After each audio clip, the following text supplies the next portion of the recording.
ನಮಸ್ಕಾರ ಸ್ನೇಹಿತರೆ, ಇಂದು ನಾವು ಮಾತನಾಡುವ ವಿಷಯ ಜಗತ್ತಿನಾದ್ಯಂತ ಸಂಚಲನ ಮೂಡಿಸಿದ ಎಪ್ಸ್ಟೀನ್ ಐಸ್ಲ್ಯಾಂಡ್ ಬಗ್ಗೆ.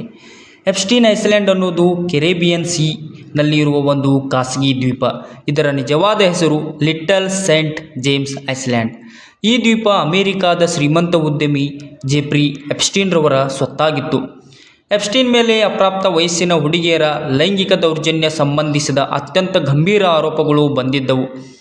ಅನೇಕ ಯುವತಿಯರು ಎಪ್ಸ್ಟೀನ್ ತಮ್ಮನ್ನು ಮೋಸದಿಂದ ಈ ದ್ವೀಪಕ್ಕೆ ಕರೆತಂದು ದೌರ್ಜನ್ಯ ಎಸಗಿದ್ದಾಗಿ ಎಂದು ಆರೋಪಿಸಿದರು. ಜೆಫ್ರಿ ಎಪ್ಸ್ಟೀನ್ ಒಬ್ಬ ಸ್ಕೂಲ್ ಟೀಚರ್. ಷೇರುಗಳ ಮೇಲೆ ದುಡ್ಡು ಹಾಕಿ ಕೋಟ್ಯಾಧಿಪತಿಯಾಗಿದ್ದ. ಕೆರೆಬಿಯನ್ ಸಮುದ್ರದಲ್ಲಿ ಐಸ್ಲ್ಯಾಂಡ್ ಖರೀದಿಸಿ ಅಲ್ಲಿ ರೆಸಾರ್ಟ್ ಅಪಾರ್ಟ್ಮೆಂಟ್ ಮಾಡಿ ತದನಂತರ ಪೊಲಿಟಿಷಿಯನ್ಸ್ ಉದ್ಯಮಿಗಳ ಜೊತೆ ಸಂಪರ್ಕ ಗಟ್ಟಿ ಮಾಡಿಕೊಂಡಿದ್ದ. ಎಲ್ಲ ಉದ್ಯಮಿಗಳು ಮತ್ತು ಪೊಲಿಟಿಷಿಯನ್ಸ್ ಇವನ ಐಸ್ಲ್ಯಾಂಡ್ನಲ್ಲಿ ಪಾರ್ಟಿ ಮಾಡಲು ಹೋಗುತ್ತಿರುತ್ತಾರೆ ಎಂದು ಪ್ರಪಂಚ ತಿಳಿದಿತ್ತು. ಆದರೆ ಅಲ್ಲಿ ನಡೆದಿರುವ ವಿಚಾರವೇ ಬೇರೆಯದಾಗಿತ್ತು. 2005ರಲ್ಲಿ 14 ವರ್ಷದ ಅಪ್ರಾಪ್ತ ಬಾಲಕಿಯ ಮೇಲೆ ಲೈಂಗಿಕ ಕಿರುಕುಳ ಕೊಟ್ಟಿರುವುದಾಗಿ ಒಂದು ಕಂಪ್ಲೇಂಟ್ ಬರುತ್ತದೆ. ಆ ಕಂಪ್ಲೇಂಟ್ ಪ್ರಕಾರ ಎಪ್ಸ್ಟೀನ್ನನ್ನು ಬಂಧಿಸಲಾಗುತ್ತದೆ. ಅಮೆರಿಕನ್ ಇನ್ವೆಸ್ಟಿಗೇಷನ್ ಏಜೆನ್ಸಿಯವರು ತನಿಖೆಯನ್ನು ಶುರು ಮಾಡುತ್ತಾರೆ.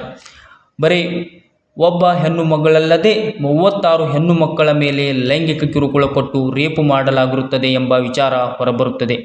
ಈತನಿಗೆ ಕೋರ್ಟು ಕೊಟ್ಟ ಕೇವಲ 18 ತಿಂಗಳು ಶಿಕ್ಷೆ ಮಾತ್ರ.